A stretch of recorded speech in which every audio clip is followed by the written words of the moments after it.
Welcome to my YouTube channel HSC technical skills and knowledge. HSC technical skills and knowledge में आज इस topic पे हम discuss कर रहे होंगे वो है what is RCA root cause analysis. Root cause analysis tools को लेके भी बहुत सारे डाउट्स होते हैं कि root cause analysis basically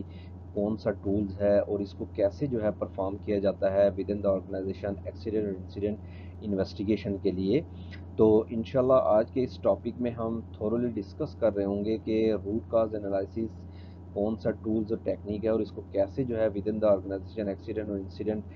investigation के लिए यूज़ किया जा सकता है और कैसे जो है प्रॉब्लम्स के रूट काज को फाइंड आउट किया जाता है प्रैक्टिकली और सूटेबल रिकमेंडेशन जो है वो दिए जाते हैं, कंट्रोल मेजर्स दिए जाते हैं बेस्ड ऑन एनालिसिस, ताकि दोबारा जो सेम इंसिडेंट एक्सीडेंट है वो रिपीट ना हो, रीअकरेंस ना हो, जिसकी वजह से एक सिस्टम और प्रोसीजर जो है वो कंसिस्टेंसी से, रिलायबिलिटी के साथ, इफेक्टिवनेस के साथ जो है वो थ्रू आउट चलता रहे, जिससे प्रोडक्शन लॉस भी ना हो और हेल्थ एंड सेफ्टी एक्सीडेंट और इंसिडेंट के चांसेस भी कम हो। तो let's start our topic today. Root cause analysis basically एक comprehensive structure and collective approach है जो किसी भी प्रॉब्लम्स और अंडरलाइंग इश्यूज को जो है वो आइडेंटिफाई करने के लिए, जो प्रोसेस और सिस्टम में ऑलरेडी मौजूद होते हैं उनको आइडेंटिफाई करने के लिए यूज़ होती है। इस एनालिसिस की बेस पे जो है वो रूट काज जो है, हिडन प्रॉब्लम जो है वो आइडेंटिफाई किए जाते हैं और suitable recommendation based on analysis जो सिस्टम में ऑलरेडी मौजूद होते हैं प्रॉब्लम, उनकी बेस पे जो है वो उनको आइडेंटिफाई करके उनकी बेस पे जो है कंट्रोल मेजर्स, सेफ्टी पैरामीटर्स जो है वो सजेस्ट किए जाते हैं, ताकि उनको जो है प्रैक्टिकली इम्प्लीमेंट किया जाए, ताकि दोबारा उस सेम इंसिडेंट और एक्सीडेंट का चांस होने का कम हो जो ऑलरेडी बार बार रिपीट हो रहा है। और जो रूट काज एनालिसिस है वो फोकस करता है रूट काज पे, जो बेसिक जो प्रॉब्लम्स के बेसिक काज होते हैं, जो रूट काज होते हैं उन पे, ना कि वो इमीडिएट काज पे फोकस करता है। बेस्ड ऑन रूट काज वो सजेस्ट करता है कि क्या कंट्रोल मेजर्स जो है इस सिस्टम या प्रोसीजर में देने चाहिए जिसकी वजह से जो है वो सेम इंसिडेंट और एक्सीडेंट इन फ्यूचर जो है वो रिपीट ना हो, रीअकरेंस ना हो, जिसकी वजह से जो सिस्टम की रिलायबिलिटी है वो मेंटेन रहे। तो बेसिकली आरसीए में बहुत सारी टूल्स और टेक्निक्स यूज़ होती हैं, like 5W,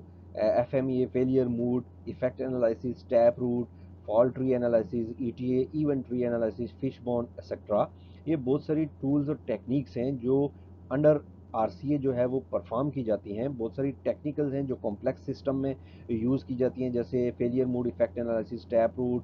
fault tree analysis, event tree analysis, fishbone. ये जो है वो बहुत सारे कॉम्प्लेक्स प्रोसीजर में जो है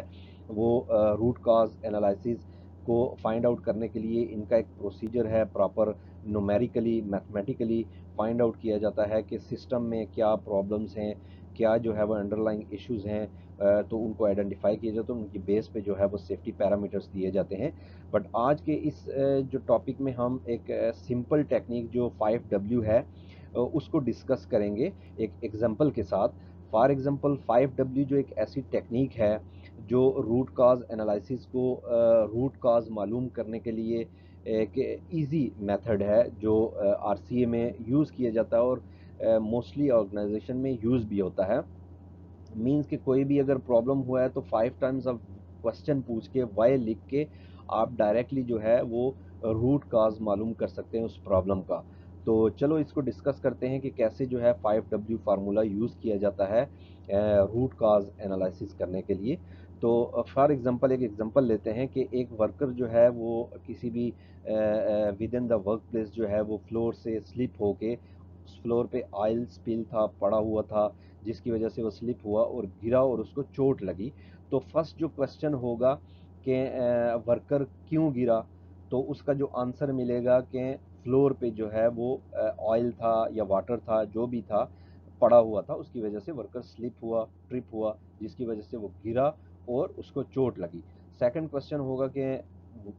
ऑयल, वो जो ऑयल है वो फ्लोर पे क्यों मौजूद था, तो उसका आंसर आपको मिलेगा कि वो जो ऑयल था वो किसी क्लोज विसिनिटी में कोई मोटर्स थी या कोई इक्विपमेंट्स था या कोई पंप था जिससे वो ऑयल जो है वो लीकेज हो रहा था और वो फ्लोर पे डिप हो रहा था, जिसकी वजह से वो फ्लोर पे अकोमोलेशन हो रहा था और वर्कर को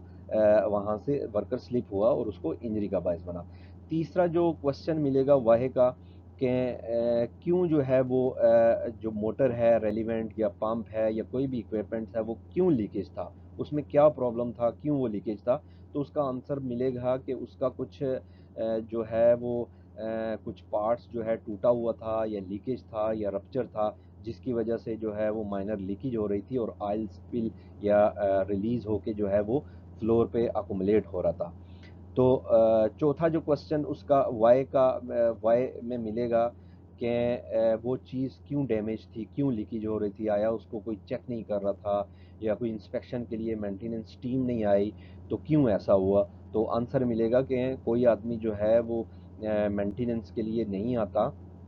ऑर्गेनाइजेशन में कोई इंस्पेक्शन के लिए नहीं आता, एक एक महीना या लॉन्ग टाइम कोई इंस्पेक्शन का प्रोसीजर नहीं है। तो पांचवा जो आपको वाई मिलेगा कि क्यों सिस्टम में जो है वो ऑर्गेनाइजेशन में क्यों जो है वो कोई आदमी फोकल पर्सन या मेंटेनेंस टीम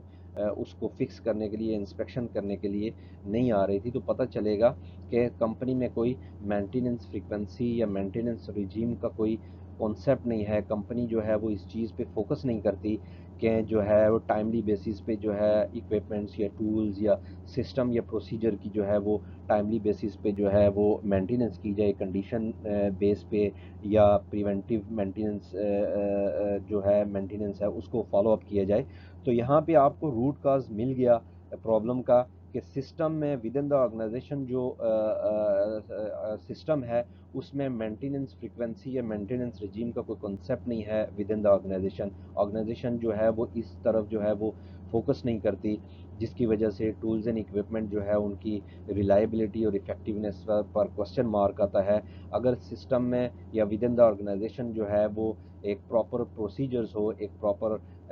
मेंटेनेंस टीम हो जो टाइमली बेसिस पे डेली वीकली या मंथली बेसिस पे या प्रिवेंटिव मेंटेनेंस करेगी या कंडीशन बेस पे मेंटेनेंस करेगी, तो वो जो टूल्स है इक्विपमेंट है वो रिलायबिलिटी के साथ इफ़ेक्टिवनेस के साथ जो है वो